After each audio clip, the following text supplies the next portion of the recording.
పౌర సరఫరాల శాఖలో భారీ స్కామ్ జరిగిందంటూ మాజీ మంత్రి కేటీఆర్ సంచలన వ్యాఖ్యలు చేశారు. ధాన్యం అమ్మకాల కోసం పిలిచిన గ్లోబల్ టెండర్లలో అవకతవకలు జరిగాయన్నారు. కాంగ్రెస్ అధికారంలోకి వచ్చిన 50 రోజుల్లోనే దోపిడీకి పాల్పడ్డారంటూ ఆరోపించారు.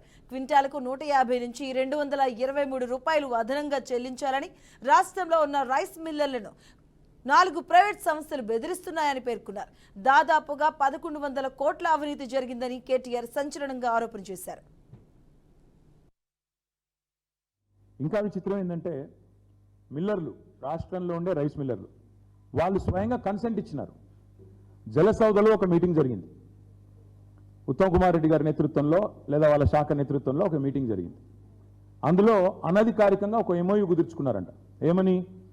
ఇక్కడ 2007 రూపాయలకి వేసినా 1885 నుంచి 2007 రూపాయలకే కోట్ చేసినా ఇంకొక 223 రూపాయలు ఎక్కువ ఖర్చు ఎక్కువ డబ్బులు ఇవ్వాల్సిందే.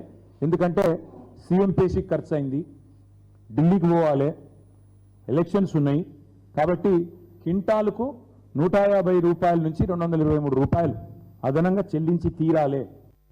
నెలకు 2500 మహిళలకు ఇవ్వడానికి టైం లేదు, ఇంత వేగం కనబడదు. 4000 పెద్ద మనుషులకు ఇవ్వడానికి ఆసరా పెన్షన్లు కనబడదు.